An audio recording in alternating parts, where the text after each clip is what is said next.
चलिए बताइए किस परिप्रेक्ष्य से मुझे बुलाया गया। पर ये बात है कि ये इश्क, प्रेम, मोहब्बत पे आजकल आप बहुत कुछ लिख रहे हैं, तो जी कुछ बातें हो जाती हाँ कुछ बातें हो जाए। कुछ आज पहला साल का दिन है, हाँ, बहुत लोगों के चलिए कुछ प्रेम की बातें हो जाती प्रेम की बातें हो जाए। प्रेम के परिप्रेक्ष्य में कुछ बातें करनी सर, मैं एक मेरे पास एक और पोएट्री है ऐसी, जैसे आपने बताया ना कि प्रेम में मैं बहुत लिख रहा हूँ। यस, मैंने प्रेम पे कभी मिलना लिखा ही नहीं, मैंने उसमें खोने की बात की हमेशा। मैं उस प्रेम को प्रेम मैंने कभी माना ही नहीं कि जिसमें लोग मिलन, लालच और उन्हें एक लालसा हो कि हाँ मुझे वो शख्स मिले, वो शरीर मिले, वो चीज़ें मिले। मैं हमेशा इस बात के परिप्रेक्ष्य में ही लिखता हूँ कि हाँ अगर आपको प्रेम है तो आप उसमें खो जाए। और चीज़ें हैं, ऐसी चीज़ें हैं। मैं हमेशा कृष्ण और राधा को लेके आता हूँ अपनी पोएट्री में, उनके प्रेम गीत को भी दर्शाने की पूरी कोशिश करता हूँ और चीज़ें कहीं ना कहीं वैसी करता भी हूँ।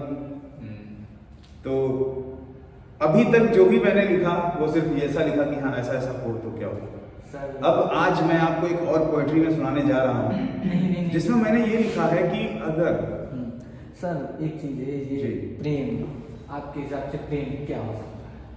प्रेम, पहले आप थोड़ा प्रेम कोई शब्द नहीं है, ना इसकी कोई परिभाषा है, ना ये कोई भावना है। लोग इसको ऐसा मान लिए हैं कि हाँ ये ऐसा है तो ऐसा है, वैसा है तो वैसा है। आप जिस भी रूप में देखेंगे हर जगह प्रेम है। आप जिस अंदाज की बात करेंगे हर अंदाज में प्रेम है, हर एक शख्स में प्रेम है, हर शख्सियत में प्रेम है, हर एक वस्तु में प्रेम है। ये तो बहुत बड़ा ट्रू बता दिया आपने।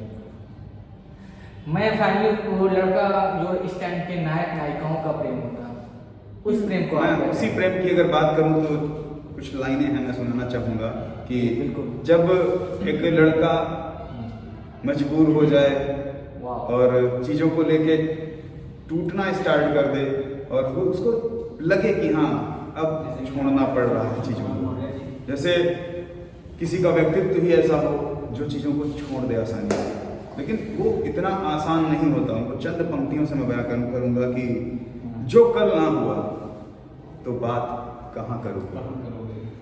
ठीक है, तो आप लोग सुनिएगा, इसको पूरी भावनाओं के साथ सुनिएगा और प्रेम लाइए। ठीक है, मैं दिलों की उस गहराई को छू के वापस आऊंगा जो आपने आज तक महसूस की ही नहीं होगी। जो कल ना हुआ, जो कल ना हुआ तो बात कहाँ करोगे। जो कल ना हुआ तो यूं चुपके चुपके मुलाकात कहाँ करोगे।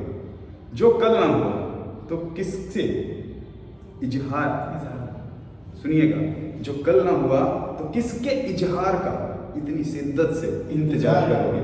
ठीक है, जो कल ना हुआ तो यूं ही एतबार किससे करोगे। मैं कह तो दूं कि तुम इश्क हो मेरा, लेकिन तुम कल को रूठ गए तो कैसे मुझसे बात करोगे। मैं कह तो दूं तुम प्यार हो मेरा, मैं कह तो दूं कि तुम प्यार हो मेरा, लेकिन अगर गुस्सा हुए तो कल क्या यूं ही मुझसे बात करोगे। ठीक है, तो एक क्वेश्चन भी है इसमें और इन्हीं चंद लाइनों में उसका जवाब भी है। अब लड़का जो नायक है अगले दिन का बेसब्री से इंतजार कर रहा है, वो मिलने जा रहा है, लेकिन उसके पास कोई शब्द नहीं है कि कैसे वो उस अपनी प्रेमिका से, अपनी जो भी उसकी नायिका है उससे कैसे वो सामने उन चीज़ों को फेस करेगा। तो इसके लिए भी दो लाइनें हैं मतलब कि कल सामने शायद मैं कुछ ना कह पाऊँ। ठीक है, कल सामने शायद मैं कुछ ना कह पाऊँ, तुम मेरी चुप्पी को खामोशी से समझ लेना। तो आप सोचिए कि जब मैं हमेशा एक बात लिखता हूँ। जी जी, ये मुझे लगता है प्रेम की स्टार्टिंग आप बता रहे हैं। मैंने प्रेम की नहीं, स्टार्टिंग पहले आपने क्या किया कि आपने बीच का फेस दिखाया। अभी जो है अभी वो प्रेम की स्टार्टिंग है कि अगर हार्ट बीट ज्यादा है दोनों लोगों की और प्रेम किसी को बता नहीं पा रहा है। ये एक चीज है, मैं बोलना चाहूंगा।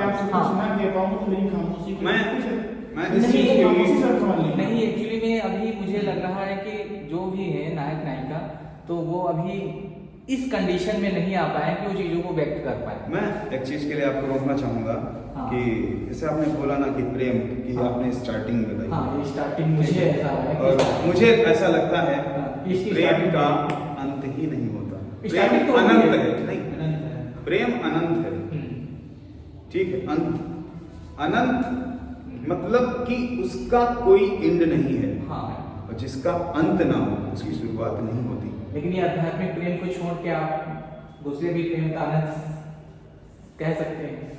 मैं सारे प्रेम को अनंत मानता हूँ, बशर्ते वो प्रेम हो। तो तुम्हारे आजकल लोग अटैचमेंट रखते हैं, यस, उसको मैं प्रेम नहीं मानता। ओके। अच्छा, इसमें जाने प्रेम सबके माइंडसेट से अपना अपना उसकी अलग अलग व्याख्या तो होती है। हर व्यक्तित्व का अलग अलग हो जाएगा। अच्छा, जॉन एलिया की एक लाइन यहाँ पे फिट हो सकती कि नहीं? कौन सी सुनाइए?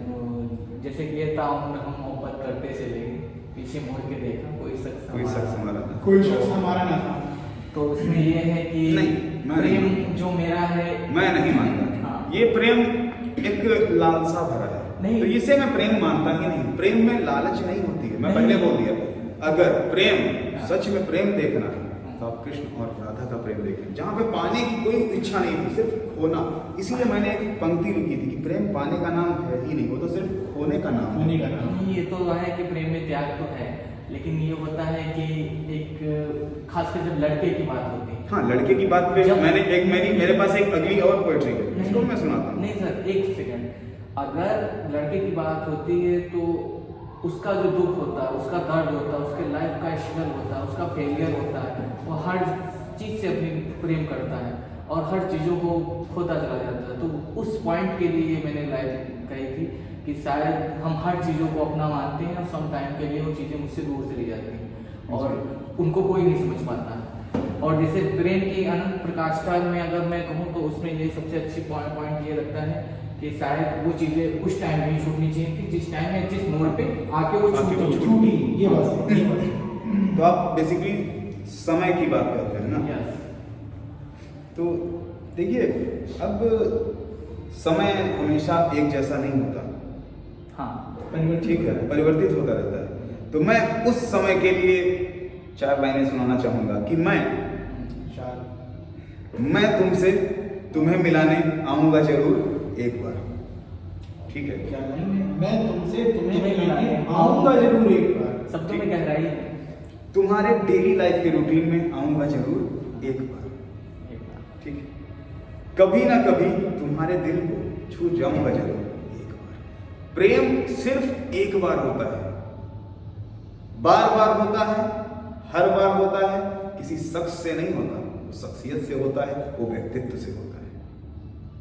आप जिस दिन प्रेम किसी व्यक्तित्व से करेंगे, आपको असल में तब प्रेम होगा। आप किसी शरीर से को देख के आपने प्रेम किया, किसी की लुक्स को देख के आप प्रेम करना स्टार्ट कर दें, तो आप चीजों को, किसी के सौंदर्य को, तो मतलब आप चीजों को तौल रहे हैं। वो आकर्षण है। वो सिर्फ और सिर्फ अटैचमेंट है। तो ये व्यक्तित्व में सोल आ जाएगी। सोल, आत्मीय मिलन ही प्रेम है सही मायने सोल आ में। जाएगी। बात तो वही हुआ। Soul connection। व्यक्तित्व क्या है? पर्सनालिटी। अगर पर्सनालिटी से आप किसी के मोहब्बत कर रहे हैं, आप इश्क कर रहे हैं, हाँ। मतलब आपकी आत्मा क्योंकि मिल रही है। आत्मसंबंध। Soul connection is most powerful thing. क्योंकि मेरा मानना है कि चाहे हम विचार वस्तु में बात करें, चाहे हम वस्तु में बात करें, तो उसमें मुझे एक ही चीज़ है, अगर जो प्रेम हो जाता है फिर वो आकर्षण या सौंदर्य उसमें वो देखता है नहीं चीज़ें कि उसको वो काली लड़की आकर्षण की- हो जाता है उसको। आकर्षण की- आकर्षण चीजों से उसको- आकर्षण की अगर बात की जाए तो उस पे हाँ। भी 2 लाइनें हैं हाँ सर, कि सुनाइए। चलो चलो तुम्हें मैं नहीं, वाह। मेरी शायरी पसंद है। ठीक है, कि चलो तुम्हें मैं नहीं, मेरी शायरी पसंद है, ठीक है। तुम्हें कोई और नहीं, मेरी डायरी पसंद है। डायरी पसंद है, वाह। ठीक है। पढ़ना है उसको तुम्हें अपनी बंद आंखों से, वाह। पढ़ना है उसको तुम्हें अपनी बंद आंखों से, क्योंकि मुझे तुम नहीं, तुम्हारी सादगी पसंद सादगी है। पसंद ठीक है। तो प्रेम की परिभाषा को स्पष्ट रूप में मायने कर देने की कोशिश मैंने किया है कि मैं नहीं पसंद हूँ तुम्हें, मेरी शायरी मतलब मेरा व्यक्तित्व तुम्हें पसंद है, ठीक है। कोई और नहीं पसंद है तुम्हें, मेरी डायरी मतलब जहां पर मैं अपना व्यक्तित्व लिख रहा हूँ वो चीजें तुम्हें पसंद है। तुम अपनी बंद आंखों से उन चीजों को पढ़ो, मतलब सीधा सा कहने, तुम्हें जो वास्तविक जीवन में जो कुछ भी भौतिक पदार्थ दिख रहा है ये सत्य नहीं है, तुम उस सत्य को पहचानो, यथार्थ सत्य जो है तुम उसे समझो और वो असल मायने में वो प्रेम है। मैं किसी लुक को, तुम्हारे चीज़ों से, तुम्हारे शरीर से मुझे कोई मतलब नहीं है। तुम मिलो ना मिलो, वास्तविक रूप में तुम मिलो ना मिलो, मेरा कोई इंटेंशन ऐसा नहीं रहेगा। हाँ, मैं जो चाहता हूँ वो असल मायने में मुझे तुम्हारी सादगी से मिल रहा है, और तुम जैसे हो, जहाँ हो, जो हो, मेरे लिए तुम मेरे हो। अच्छा, एक चीज है सर कि प्रेम जो है बड़ा मजबूर हो जाता है। मतलब बहुत कुछ होता है चीजों में, बहुत कुछ कहना होता है, बहुत कुछ सुनना होता है, बहुत कुछ रोना होता है, लेकिन जब एक लड़का प्रेम की अगर बात की जाए तो मजबूर हो जाता है। मैंने लेटेस्ट पोएट्री जो मैं था उसमें नीचे की 4-5 लाइनें जो थी, जहाँ पे उसे मैंने कहा था कि मैं उससे मतलब भगवान से, ऊपर ईश्वर से, मैं उससे तेरा हाथ उम्र भर का मांगता हूँ। ठीक है, कि मैं उससे तेरा हाथ उम्र भर का मांगता हूँ, प्यार भरा साथ हमेशा का मांगता हूँ। मुझे कुछ नहीं चाहिए, सिर्फ कुछ नहीं चाहिए, बस सिर्फ प्यार चाहिए, साथ चाहिए बस। ठीक है, हो इश्क मेरा ऐसा उससे कह रहा हूँ। मतलब अब वो उस नायिका की बात कर रहा है कि हाँ, उस नायिका से वो कह रहा है कि वो इश्क है उसका, बता उससे भी रहा है, उससे तो वो बता ही रहा है वो तो जानता है इश्क मेरा ऐसा उससे कह रहा हूँ। पहली नजर की कसमकस मतलब जो पहली बार आप किसी को देख लें और आपको कोई छू जाए, ठीक है, उससे कह रहा हूँ। पहली नजर की कसमकस उससे कह रहा हूँ, सुन व्यथा मेरी। अब सोचिए प्रेम कितना अनंत है। मतलब मजबूर भी है। अब सोचिए मजबूर है, मजबूर नहीं है। वो दर्द जो है प्यार जो है ना, प्रेम उसमें दर्द है, लेकिन वो दर्द वो वाला दर्द मजबूर है। मान दो कहता है कि मैं कुछ नहीं करूंगा, बाबू तुम जहां भी हो खुश रहो, खुशियां खुशियां देख देता है। ठीक, अब सुनिए कि ईश्वर खुद रोक देगा अगर किसी के प्रेम पे, तो उसके लिए 2 लाइनें सिर्फ कि सुन व्यथा मेरी, खुद की भी वो कह रहा है। कृष्ण खुद अपनी कहानी बता रहा है कि मेरी सुनो, तुम अपनी सुना रहे हो सिर्फ, तुम मेरी भी तो सुनो। अब सोचो प्रेम क्या है, प्रेम की गहराई क्या है, कि जब प्रेम कहीं ऐसी जगह से उसकी व्याख्या की जाए तो वहाँ पे जितने लोग उसको किए होते हैं सभी की आंखें नम हो जाती हैं, और सब अपनी अपनी कहानियां हैं। सब नम इसलिए हो जाती है क्योंकि सब लोग कहीं ना कहीं किसी ना किसी से प्रेम कर रहे हैं या कर चुके हैं या उनका पूर्ण हो चुका है सबकी लाइफ में। बिल्कुल। तो इसी के लिए थी कि सुन व्यथा मेरी, खुद की भी वो कह रहा है, मेरे दुख में वो कृष्ण होके भी रो रहा है। सोचिए कि कोई कृष्ण से ऐसा व्यक्त अगर प्रेम की बात हो तो कृष्ण और राधा की बात ना हो तो बेकार है, और कृष्ण से ज्यादा कोई तुम्हारे दर्द को समझ नहीं सकता। अच्छा, मुझे लगता है इसलिए वो कहते हैं नहीं, तुम जहाँ ठहरा दोगे वहीं ठहर जाएंगे। यस, इसके लिए भी तो हम लिखे थे, इसके लिए भी हम थोड़ा सा 4-5 लाइनें लिख दिए थे कि मैं अपना प्यार निभा लूंगा। ठीक है, कि मैं अपना प्यार निभा लूंगा, जब भी होगी तुम परेशान मैं सब संभालूंगा। क्या बात है। मेरी जिम्मेदारियां, मेरी उलझने तुमसे बड़ी नहीं होंगी, पहले तुम्हें फिर उन्हें भी सुलझा। ठीक है, मैं अपना कंधा सिर्फ सोने को दूंगा, मैं अपना कंधा सिर्फ सोने को दूंगा, क्योंकि कभी तुम्हें रोने ही नहीं दूंगा, क्योंकि कभी तुम्हें रोने ही नहीं दूंगा। ठीक, तो वाकई में जब किसी से आप अनंत प्रेम करेंगे, उसके आंसू भी आप चुरा लेंगे, उसके दर्द भी आप चुरा लेंगे। आपके मुंह से उसके लिए अगर दुआएं निकलेंगी तो दुआओं में आप सिर्फ ये कहेंगे कि मेरी सारी खुशियां उसे मिल जाए, उसके सारे दुख। बिल्कुल सही बात। ठीक है, तो वहां पे भावनाएं अनंत होती हैं और वो असूक्ष्म भावनाएं होती हैं। हम उसके प्रति समर्पण होता है, हमारा समर्पण उसी के प्रति होता है। असूक्ष्म इसलिए बोल रहा हूँ कि वो इतनी बड़ी होती हैं लेकिन होती बहुत ही सूक्ष्म है। छोटी छोटी बातों को हम बहुत बड़ा मान के चलते हैं, तब प्रेम होता है। अच्छा, एक चीज है, जो प्रेम होता है प्रेम के साथ डर भी कहीं ना कहीं साथ में रहता है। कुछ नहीं, इसके लिए भी मेरे पास लाइन है, न डर इस दुनिया और इन फरेबी लोगों से। नहीं, सुन लिए, अब सुनिए न डर इस दुनिया और इन फरेबी लोगों से, बिना कुछ देखे तू चल, बस तू जैसी है वैसी ठीक है, पर क्या तुम मुझे ऐसे ही अपना पाओगे क्या? मतलब तुम जैसी हो वैसे मेरे लिए तो ठीक हो, लेकिन तुम भी क्या मुझे ऐसे अपना पाओगे क्या? तुम अपनी जान दे दो, ऐसा मैं कहता हूँ। मतलब तुम अपनी जान मुझे दे दो, ऐसा मैं कहता हूँ, लेकिन एक मेरा दिल है, उसे ले पाओगे क्या? अब सोचिए कि व्यक्ति किस रूप में प्यार कर रहा है, किस रूप में वो प्रेम कर रहा है। उसने अपनी चीजों को देने के लिए उससे परमिशन मांगी है। आगे पहले आप बताओ कि आप हैं मेरे और ये मेरी नहीं। हाँ, ये नहीं कह रहा कि राह देखेंगी तेरी, चाहे जमाने लग जाए खुशहाल रहो। चलो शुरू करो।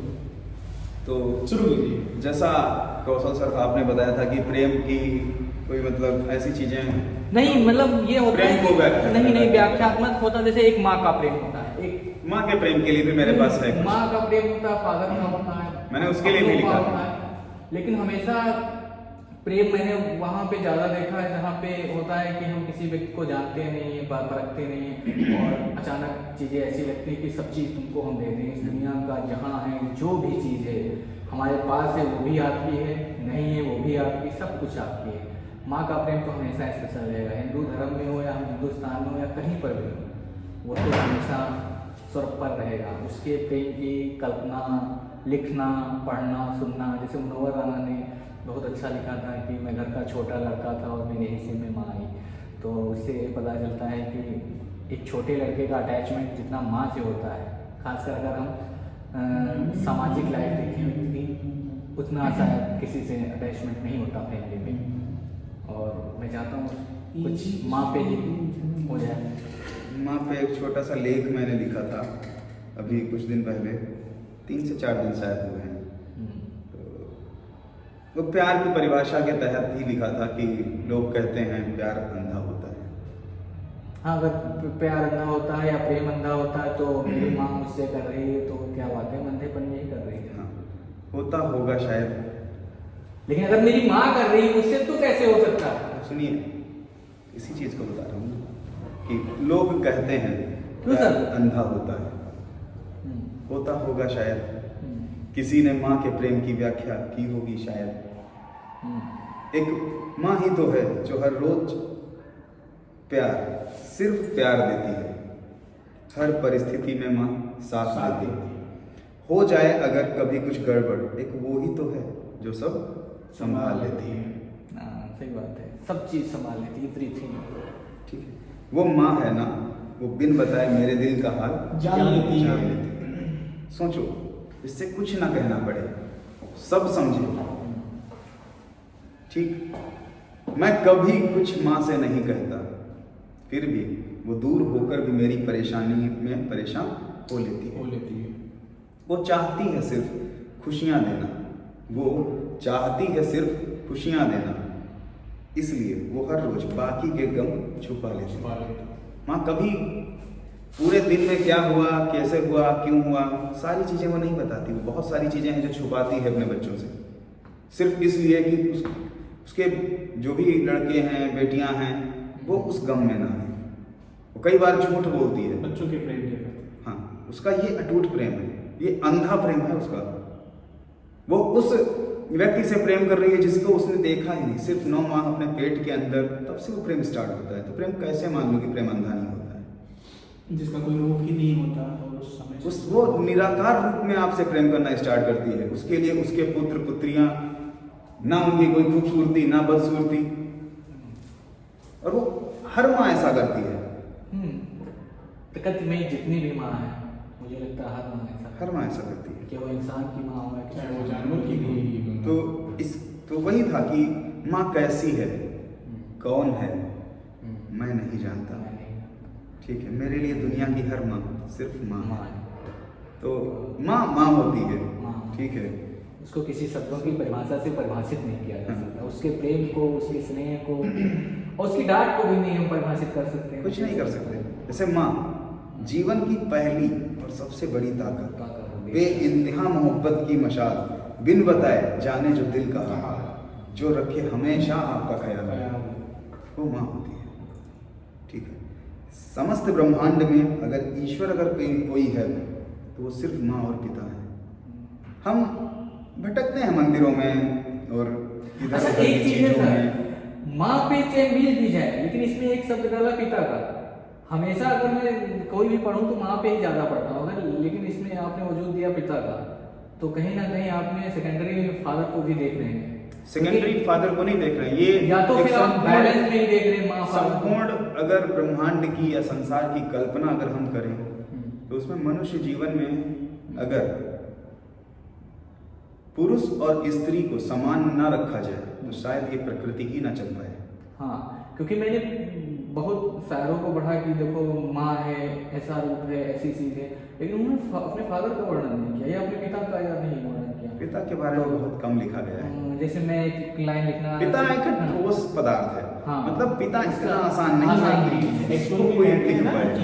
कि लड़के रोते नहीं, लड़के हाँ, तो नहीं। बस वही पैटर्न चला आता है। इस पे निधि कौशिक ने बहुत बढ़िया बुक लिखी है कि लड़के रोते हैं, जब उनको दर्द होता है वाकई में रोते हैं, छुप के किसके रोते सामने रोते हैं? देखा हैं, कभी? छुप के रोते हैं, वो कभी व्यक्त नहीं कर सकते। वो अकेलापन ही होता है जहाँ वो रोते चार हैं, बाई कमरे में जहाँ वो वो 4x4 के कमरे में बहुत रोते हैं तो वाकई में। इसी में आगे आते हैं कि आज मैं माँ के लिए कुछ शब्द लेके आया हूँ। ठीक है, माँ, माँ। जो अपने आप में एक ऐसा शब्द है जिसकी शायद ही कोई परिभाषा हो, क्योंकि मैं स्वयं जिसकी रचना हूँ, इसने मुझे बनाया है। उसी में क्या उसकी है? क्या उसकी परिभाषा? कैसे मैं व्याख्या करूँ, मैं उसको कैसे परिभाषित करूँ? कहीं ना कहीं आपके शब्द, आपकी कलम ठहर रही है सब। ठीक है, तो इसमें भी मैंने लिखा था कि जब भी तुझे लिखता हूँ माँ, मैं जब भी तुझे लिखता हूँ मेरी कलम नमन करती है तुझे। ठीक है, मैं सबकी रचना तो कर लेता हूँ माँ, मैं सबकी रचना तो कर लेता हूँ माँ, मगर तेरे लिए कुछ नहीं आता मुझे, मगर तेरे लिए कुछ नहीं आता मुझे। तो माँ एक ऐसा शब्द जो हमारे दिलों में अनंत प्यार और सम्मान की भावना को जगाता है। इस ब्रह्मांड की अगर सबसे खूबसूरत रचना की बात अगर की जाए तो सिर्फ माँ शायद लिख दिया जाए और उसका पूरा पर्याय समझ में आ सकता है। अगर एक ही शब्द एक शब्द है, उसको पूर्ण किया जा सकता है, इस खूबसूरती को। सर आपके हिसाब से माँ का क्या रूप हो सकता है? नहीं, आपको भी बताना पड़ेगा। मेकअप बंद कर रहे हो? नहीं, बंद क्यों करेंगे? आप व्याख्यात्मक रूप से बता दें। आप भी मनोविज्ञान के रहे हैं शिक्षक। चलो ठीक, मैं बता रहा हूँ। हाँ, मैं अक्सर जब नायक नायिकाओं की प्रेम की बात करूँ तो उसमें खासकर जो नायक का प्रेम होता है नायिका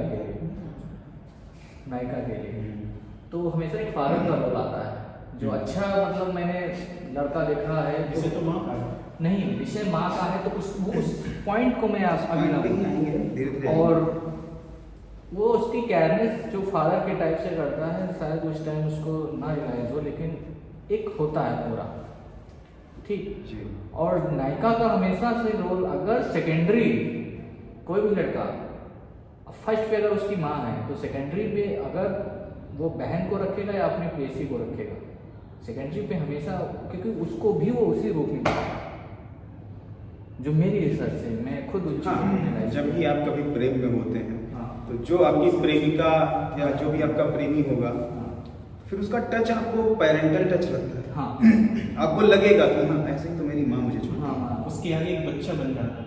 हाँ, ये बच्चा बन के एकदम बच्चा एक मतलब कोई फील ना समझ, मतलब- सारी चीजें मतलब हाँ, मतलब कहने को मतलब जो 6 फुट 6 इंच का लड़का है, डोले सोले है, और अगर उसकी प्रेयसी है तो उसके सामने वो रो भी सकता है, हाँ। जो किसी के सामने नहीं नहीं रो रोता। सकता है। और हो सकता है उसको कोई इतनी जल्दी वो ना, क्योंकि वो उससे मतलब उसको है कुछ चीज़ उससे, जिनको ये शायद प्रेम कहते हैं। क्यों सर? शायद। तो वो माँ जो है वो हमारी जिंदगी की पहली और सबसे बड़ी ताकत है, जो हमें जन्म देती है, हमें पालती है और हमें जीवन के हर कदम पे हमारा साथ देती है। माँ की ममता और दुलार की कोई सीमा नहीं होती। वो हमारे हर दर्द को अपने दिल में महसूस करती है और हमारे हर सुख में खुशी के आंसू बहाती है। एक माँ होती है जो गम में भी रोती है और अगर आप खुश हैं तब भी वो रोती है। और एक माँ है जो हमेशा ये कहती है कि अगर खुशियाँ घर में आती हैं तो नजर उतारती है, तो तब भी रोती है। मुझे लगता है सर आप बहुत इमोशनल होने लगे हैं बचपन में, और मुझे लगता है कि हमको कुछ टॉपिक चेंज करना चाहिए, क्योंकि अभी कहीं हम बच्चे में माँ की करुणा ना देखने लगे। कटिंग करनी पड़ेगी ऊपर।